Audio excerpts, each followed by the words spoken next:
Hello to all students. Bal Sadhana family की online classes में आज हम क्लास 12th में बायोलॉजी के चैप्टर 36 क्रोमोसोमल डिसऑर्डर में टॉपिक हीमोफीलिया का अध्ययन करेंगे। हीमोफीलिया का अध्ययन करेंगे। वंस अगेन, बाल साधना फैमिली की ऑनलाइन क्लासेज में आज हम क्लास 12th में बायोलॉजी के चैप्टर 36 क्रोमोसोमल डिसऑर्डर गुणसूत्रीय असामान्यताएं में टॉपिक हीमोफीलिया का अध्ययन करेंगे।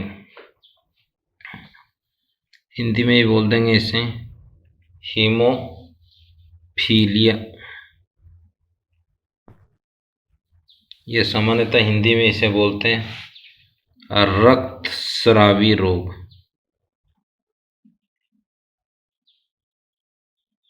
ये आज का टॉपिक है। तो हीमोफीलिया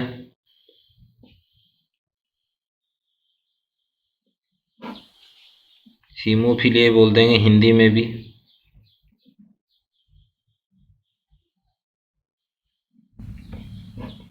पहला तो आ जाएगा, इसको एक अन्य नाम से जाना जाता है, हीमोफीलिया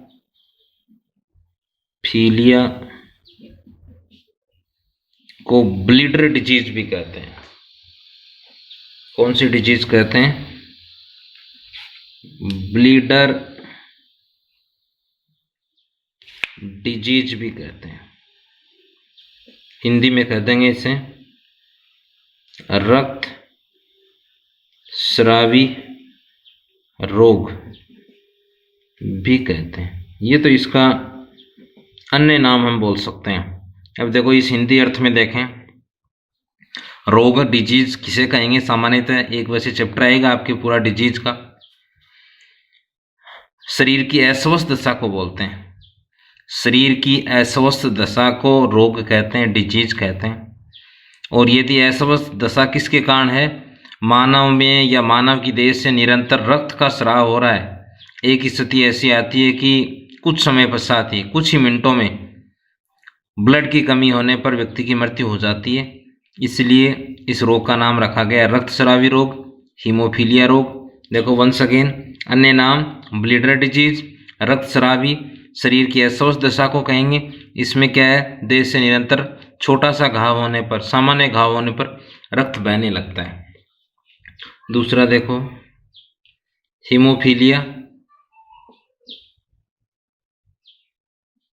एक अक्स यानी अक्स गुणसूत्र पर है। अक्स लिंग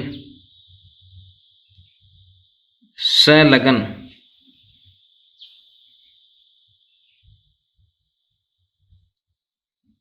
अप्रभावी विकार है। कुछ ऐसी डिजीज हैं जो प्रभावी होती हैं।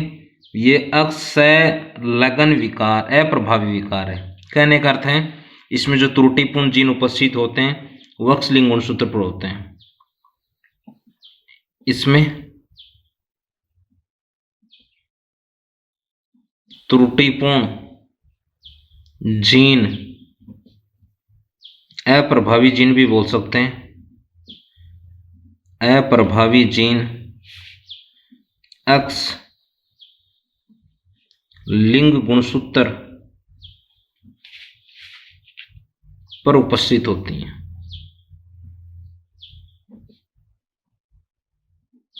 दूसरा है कि रोग का कारण क्या है? सेक्स क्रोमोसोम, उसमें भी एक्स। तीसरा देखो, नेक्स्ट है, इसमें एक क्वीन से संबंधित है, एक महारानी से। इंग्लैंड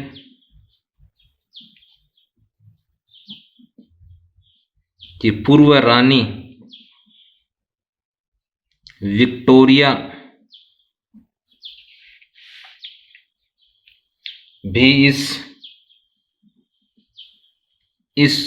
रोग की वाहक थी।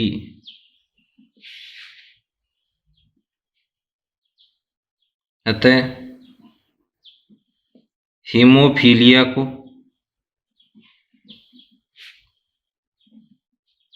शाही रोग भी कहते हैं, शाही रोग भी कहते हैं, क्योंकि ये किंग से संबंधित वर्ड काम में लिया जाता है, शाही। और ये महारानी थी, ये सामान्यतः डिजीज कैरियर थी, रोग से ग्रसित नहीं थी, रोग फैलाने का कार्य किया था इसने। देखो नेक्स्ट इसमें देखें हम,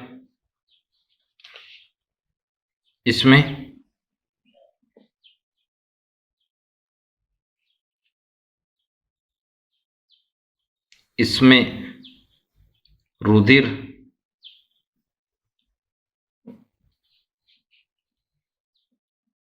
स्कंदन करने वाले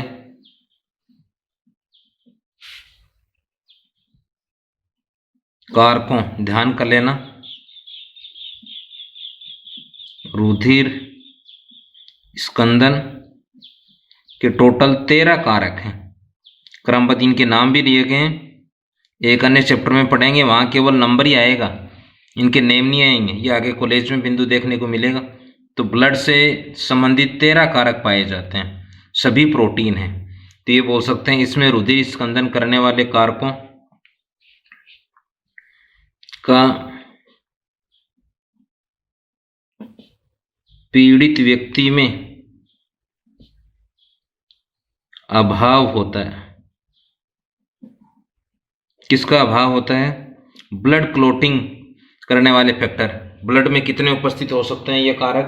13 कारक उपस्थित होते हैं, जिससे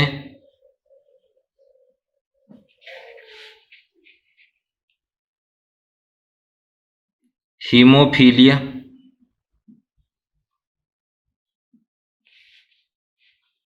से पीड़ित या ग्रसित भी बोल सकते हैं,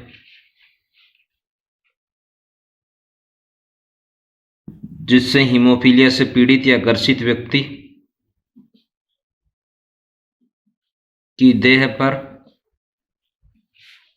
छोटा सा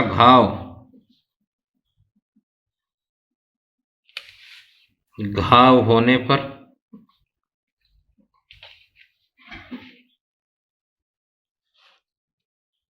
देखो वंस अगेन, हीमोफीलिया से पीड़ित व्यक्ति की देह पर छोटा सा घाव होने पर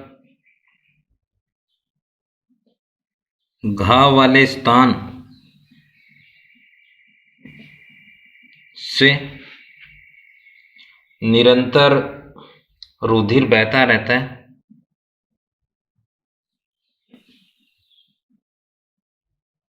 रुधिर बहता रहता है। अंत में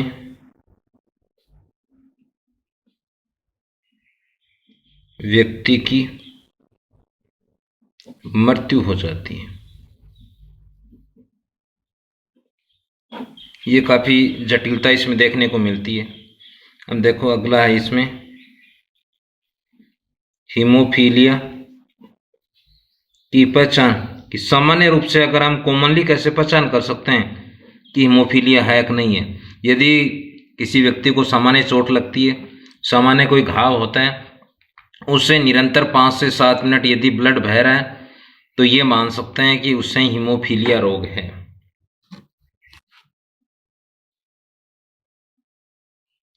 कैसे करेंगे पहचान? शरीर पर कोई जख्म होने पर खून यानी ब्लड यानी रुधिर, तरल संयुक्त है भाई, ब्लड का बहना कितने समय तक? 5 से 7 मिनट से अधिक देरी तक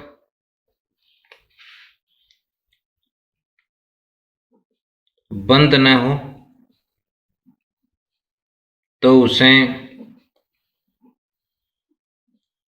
हीमोफीलिया रोग होता है।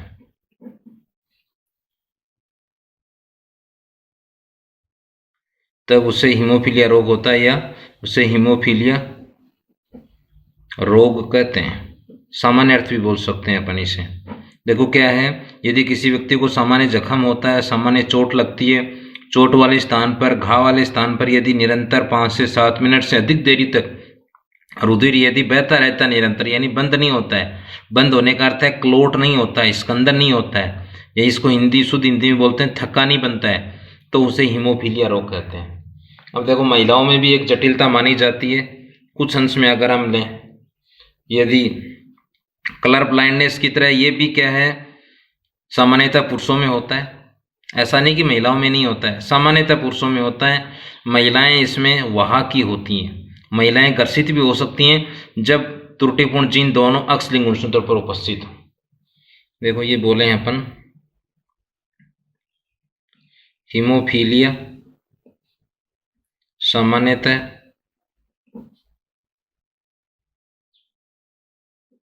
पुरुषों में अधिक होता है,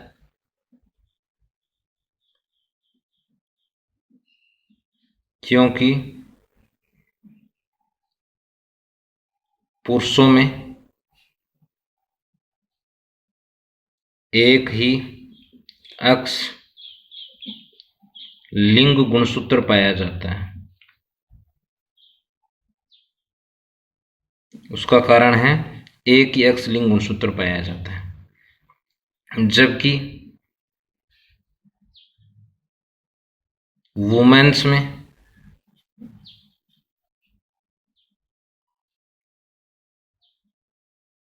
यह रोग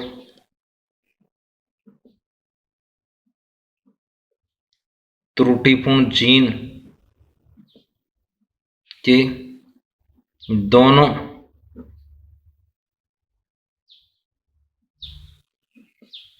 अक्स गुणसूत्र पर पाया जाता है,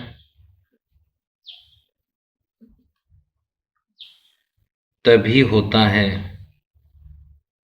कब होगा? जब त्रुटिपूर्ण जीन दोनों अक्स गुणसूत्र पर उपस्थित हो तभी होता है। दूसरा ये है, वुमेन्स मोस्टली क्या होती हैं, मुख्यतः कैरियर होती हैं, वाहक होती हैं। वाहक का अर्थ यहाँ ध्यान कर लेना, एक पीढ़ी से दूसरी पीढ़ी में इस रोग को पहुंचाना, फैलाना।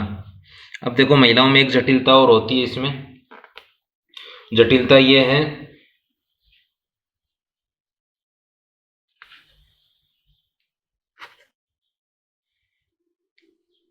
वयस्क महिलाओं में हीमोफीलिया की जटिलता। देखो जटिलता का कारण यह है कि उस समय मेंस्ट्रुअल साइकिल प्रारंभ हो जाता है, आर्तव चक्र की घटना प्रारंभ हो जाती है। तो माना यह जा सकता है, सामान्यतः पूर्ण रूप से नहीं कह सकते हैं, परंतु 12वीं की बुक के अनुसार अगर हम देखें तो आर्तव चक्र के दौरान ब्लड क्लोट नहीं होता है, निरंतर बहता रहता है। यह आ जाए यदि स्त्री में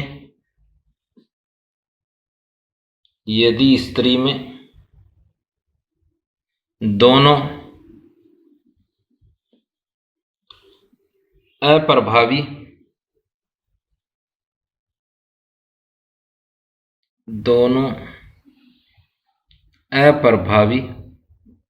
यदि स्त्री में दोनों अप्रभावी विकल्पी जीन होते हैं। देखो इस लाइन का अर्थ है, यदि त्रुटिपूर्ण जीन दोनों अक्स गुणसूत्र पर हो, यहां दोनों का अर्थ है दोनों अक्स गुणसूत्र पर, दोनों अक्स लिंग गुणसूत्र पर उपस्थित हो। दोबारा देखो, यदि स्त्री में दोनों अप्रभावी विकल्पी जीन होते हैं तो वह वयस्क होने पर जीवित नहीं रह पाती है। अब देखो कारण क्या है, क्योंकि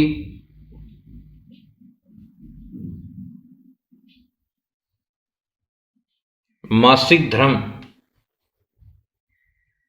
के समय रक्त स्राव बंद नहीं होता है, रक्त स्राव बंद नहीं होता है, जिससे उस वयस्क स्त्री की, उस वयस्क महिला की मृत्यु हो सकती है या हो जाती है। ये एक चैप्टर अपन पूरा पढ़ा है मेंस्ट्रुअल साइकिल का। लगभग मादा मनुष्य में 12 से 14 ईयर्स की एज में मेंस्ट्रुअल साइकिल का प्रारंभ होना, मेनार्के, मीनोपाज ऐसी टर्मिनोलॉजी आई है। ये सामान्यतः इसका परिचय है। इसे ब्लीडर डिजीज भी कहते हैं, साई रोग भी कहते हैं, क्योंकि इंग्लैंड की महारानी विक्टोरिया इसकी वाहक थी। कैसे पहचान करेंगे किसी व्यक्ति को सामान्य चोट लग रही है, यदि वहाँ 5 से 7 मिनट की अधिक देरी से ब्लड क्लॉट नहीं हो रहा है तो उसे हीमोफीलिया रोग हो सकता है। दूसरा है, हीमोफीलिया में क्या है, ब्लड क्लॉट से संबंधित रुधिर के जो कारक हैं उनका अभाव होता है। कौन से कारक? 13 कारक पाए जाते हैं, 13 प्रोटीन होती हैं ये। दूसरा, महिलाओं में क्या जटिलता है, वयस्क होने पर उनमें मार्तव चक्र के दौरान ब्लड क्लॉट नहीं होता है, जिससे वो जीवित नहीं रह सकती हैं या जीवित नहीं रह पाती हैं। तो लास्ट अपने जटिलता लिए, ये जटिलता सामान्यतः पुरुषों में ये रोग होता है, ऐसा नहीं कि महिलाओं में नहीं होता है। पुरुषों में इसलिए होता है क्योंकि एक ही एक्स-लिंक्ड गुणसूत्र होता है। महिलाओं में ये विकार सामान्यतः कम पाया जाता है क्योंकि महिलाएं में 2 एक्स-लिंक्ड गुणसूत्र होते हैं, महिलाएं केवल कैरियर होती हैं। ये रोग को एक संतति से दूसरी संतति में यानी पीढ़ी दर पीढ़ी फैलाने का कार्य या पहुंचाने का कार्य करती हैं। अब देखो इसकी कुछ जटिलताएं आई हैं कि वंशांगति कैसे होगी। जो कलर ब्लाइंडनेस में अपन ने किया सेम वही स्थिति है। ये बोल सकते हैं हीमोफीलिया डिजीज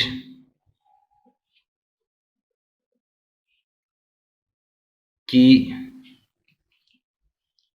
इनहेरिटेंस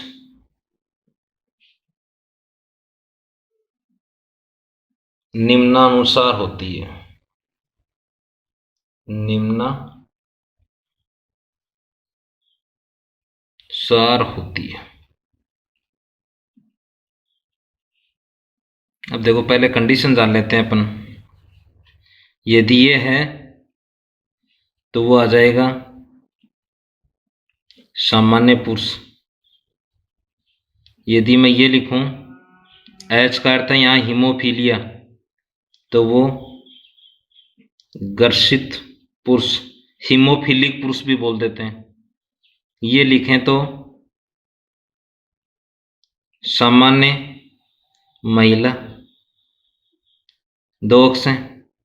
ये लिखें तो हीमोफीलिया की वाहक महिला, क्योंकि ये अप्रभावी ये प्रभावी है, ये लक्षण दर्शाएगा, ये नहीं दर्शा पाता है। यदि दोनों पर हम लिखें तो ये आ जाएगा हीमोफिलिक वुमेन, ये हीमोफीलिया से ग्रसित महिला। यही स्थिति अपन ने वहाँ सी ले लिया था। तो कलर ब्लाइंडनेस एच क्यों लिया है, क्योंकि हीमोफीलिया की जो स्पेल है उसमें फर्स्ट लेटर एच से शुरू होता है। पहला देखो इनहेरिटेंस में सामान्य स्त्री एवं हीमोफिलिक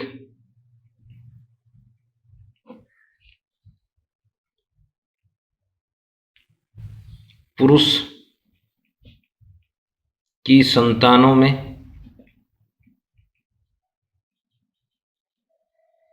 हीमोफीलिया की वंशांगति।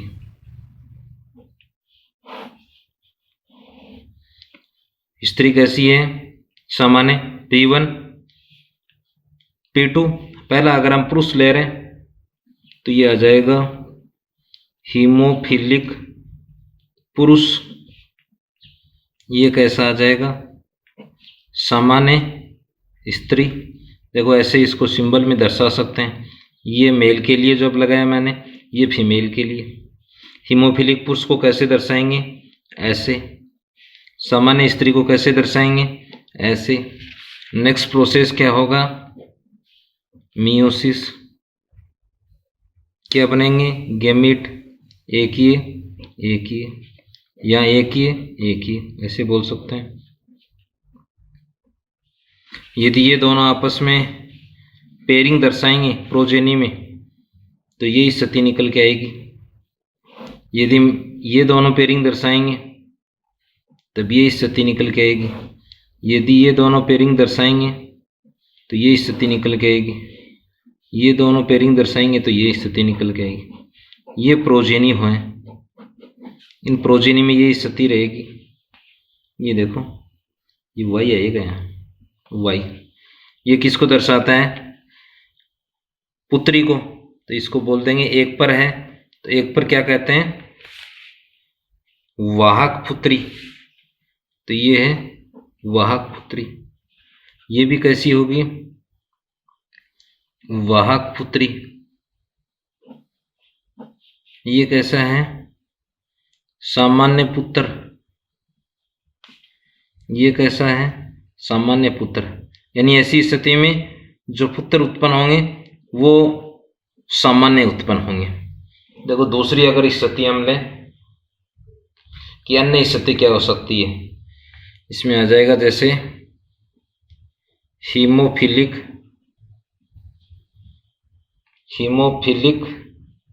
स्त्री व हीमोफिलिक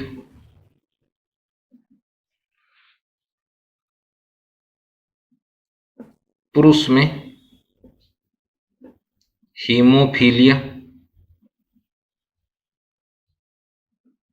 की वंशांगति। ऐसे ले सकते हैं। देखो पेरेंट फर्स्ट, पेरेंट सेकंड। पहला अगर हम ये लें हीमोफिलिक पुरुष तो ऐसे दर्शा देंगे सिंबल में, ये है हीमोफिलिक स्त्री, ऐसे दर्शा देंगे। आगे अगर हम कर सकते हैं, यहाँ ये ले लेंगे नहीं, वाहक ले लेते हैं। चलो वाहक स्त्री ले लेते हैं, यहाँ भी ये ले लेते हैं वाहक स्त्री। क्या होगा देखो इस स्थिति में, ये इसमें ये नेक्स्ट प्रोसेस क्या होगा, मियोसिस। क्या बनेंगे, गैमीट, एक ये बनेगा, एक ये बनेगा, एक ये बनेगा, एक ये बनेगा। ये दूसरी स्थिति है। आगे इसमें प्रोजेनी आप बना सकते हो। इसमें देखो थर्ड अगर हम लें, तीसरी स्थिति क्या हो सकती है, तीसरी में हम बोल सकते हैं वाहक स्त्री व सामान्य पुरुष में हीमोफीलिया की संतानों में, यानी इन दोनों से जो संतानें बनेंगी, संतानों में इनहेरिटेंस यानी वंशांगति। अब देखो इसका कैसे बनाएंगे हम चेकर बोर्ड। पेरेंट 1 पेरेंट 2, पुरुष कैसा है तो ऐसे ले लेंगे, सामान्य पुरुष। ये महिला से है तो ये महिला का सिंबल ये भी, ये महिला का, नीचे प्लस का। इसको कैसे लेंगे, वाहक स्त्री। ये वाहक स्त्री कैसे दर्शाएंगे, ऐसे सामान्य पुरुष को ऐसे, वाहक स्त्री को कैसे दर्शाएंगे ऐसे। नेक्स्ट प्रोसेस क्या है, गैमीट बनेंगे किसके द्वारा, अर्धसूत्री विभाजन के द्वारा। ये गैमीट बन गए,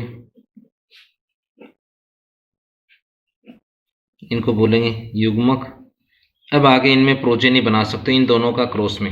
तो आगे संभावित जो स्थितियां हैं, संभावित जो संतानें हैं उनकी क्या स्थिति है, उनको आप हल करना, पहले वाली स्थिति का और इससे आगे वाली स्थिति का, इसमें भी हल करना है वाहक स्त्री लिया है यहाँ मैंने, और क्या क्या प्रोजेनी बन सकती है, यानी घर्षित होंगी, सामान्य होंगी, वाहक होंगी, वो आप हल कर सकते हो। आंसर उनको अगर आप देना चाहो तो कमेंट बॉक्स में दे सकते हो। So thanks, have a nice